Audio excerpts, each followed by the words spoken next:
Hi, this is Zach, and my project is mapping James Bond. I'm interested in applying context to the James Bond films, since it represents such a large group of work spanning over 50 years.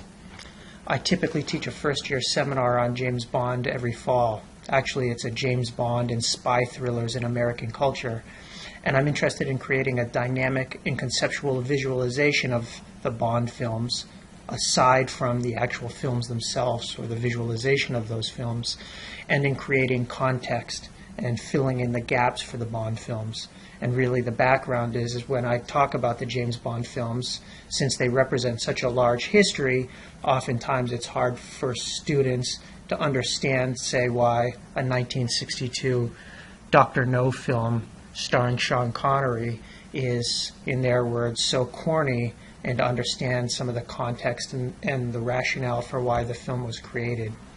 There's not a lot of work in the digital humanities on film or media, and that work that is available, or the scholarship that's available on it, mostly has to do with archiving films or archiving the sound related to films. And I'm also interested in, as we saw just a minute ago, the pedagogical implications or the intersection of digital humanities in the classroom, since I think there's a lot to be done with the creative aspect of the digital humanities and for sort of a new age of learners, or dealing with a multimodal approach and creating a more dynamic context for students to understand information. The background of this project came to me since I'm interested in the arts. I noticed this Andy Warhol, what's called a time web, which I used really as a model and impetus for getting the James Bond project conceptualized or off the ground. And this is through the Andy Warhol Museum, which is located in Pittsburgh. From their website, there's an educational link, and the education link showed this time web where it has sort of a linear timeline on the bottom and then curated nodes up on the top, and they sort of intersect, so it's kind of like a concept map.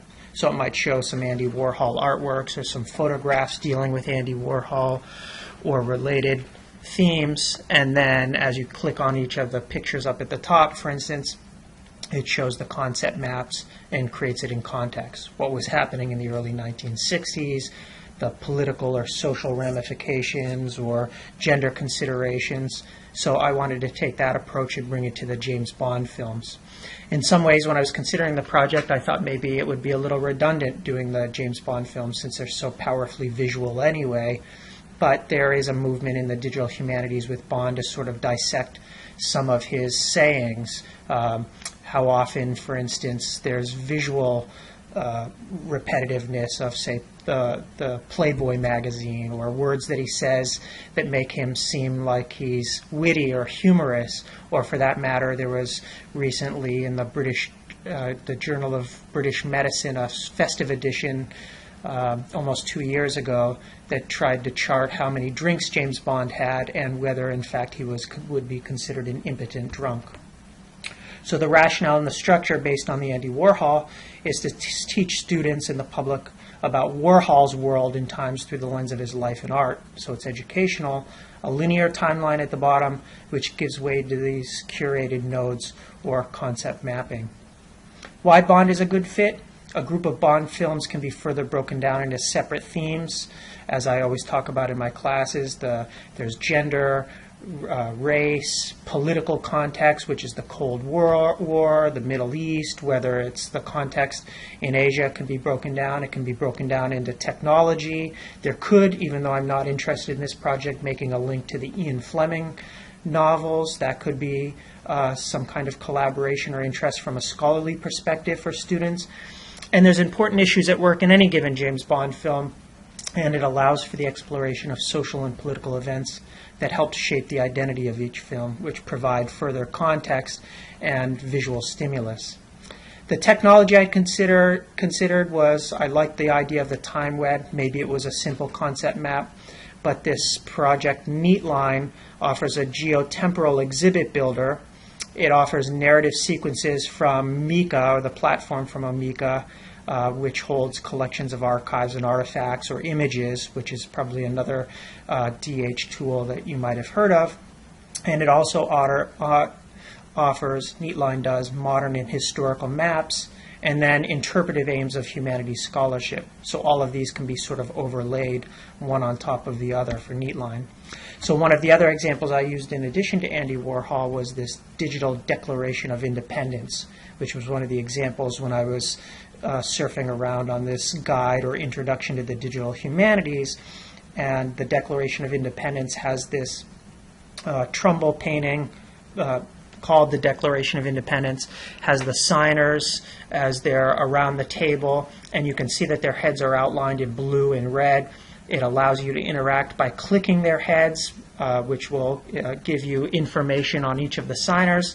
You'll notice at the top of the image that I've overlaid here that there's a map too, and up at the top you'll notice there are options for text, painting, or map, so it lets you interact with both the text, so it gives you background information on the lives of the signers or the actual signing of the declaration, gives you information on the John Trumbull painting, or it lets you look at the map of the United States and see some of the major areas and players, either as part of the revolutionary time period or the signing. So it has that narration, that level of narration on top of images and text. And I thought, in a way, maybe even as a student project or as something to accompany the films, might be a great interactive guide for students to understand the Bond films. Because, again, we're applying this to James Bond films, the series spans over 50 years, so from 1962 even to the present. There's a film coming out in the fall, and it allows for visual translations of time and space. So one of those considerations is that the Bond films have a large international component. So charting where James Bond goes internationally, what does that mean? For instance, if a film starts in Cold War East Germany and ends up in India in one of the films, what does that mean, and how do students understand that? Mapping James Bond allows the creator of this timeline map interactive guide to assume the role of translator in sort of translating the material in a way, deciding the content that is important to learners and the way it connects with others. So the way that, in this case, the students can connect to the films and understand other aspects of it. So whether on the Neatline it would show, say, the cover of the films, or a character, or even a car from one of the films, or as it's overlaid on a geographical map, and then clicking on that and adding a textual component and being able to visualize what's important in each film is just kind of the concept behind this. So making a case, again, this is important to say that it's over 50 years of Bond. It varies in breadth and scope, a breakdown by geography, and the context, of course, is so multifaceted that is often overlooked. Everything from race, gender, politics, technology, of course, which has a certain structure to each one of the Bond films, sort of a social aspect, as well as even an artistic sort of overlay to all of this, and even a sequencing, because the Bond films don't follow the Ian Fleming novels, so even once Daniel Craig took over as James Bond in the 2000s really represents the start, and so even in a Wikipedia entries or chronology, fans of the films have started to group them in terms of the chronology of saying, if you want to learn the progression of Bond and find out the early parts of his life, watch these films, which actually fall later. So there are so many different groupings that you could do on the timeline, or structure them so that they're released in sort of spurts or short finite units. The TimeWeb and Neatline, for instance, represent a small piece of what can be done with films in a digital format. There's a need to engage the public audiences and to use visualization to represent complexity, and for dynamic and multimodal learners. So the James Bond project allows work to be done on multiple scales, so it can be done sort of large or small, allows for different iterations, allows a need to engage a more general, albeit student audience, and allows the use of visualization techniques, mapping and curation, to represent the complexity and background of the films, even in a context of the way we review films or snippets or context maybe in museums. If you go to the Modern National Gallery of Art, the Modern Wing, or the Whitney Museum, where they've curated, say, modern or contemporary films. Further possibilities could be done as a semester-long project with students, so it's a way to get them engaged in the digital humanities, in sort of the intersection of technology. In fact, a good tie-in to the Bond films themselves. It's a possibility with other scholars seeking to expand the connections and contextual information of other Bond films and other spy thrillers. So I thought about this as sort of background and context for students, also for scholars, and could be useful for the film industry trying to document and better understand, say, the legacy of films from long ago, or in order to revive something, or to look at it in a historical or even powerfully visual context, and then applying a dynamic pedagogical project to film and media. And that's it. Thank you.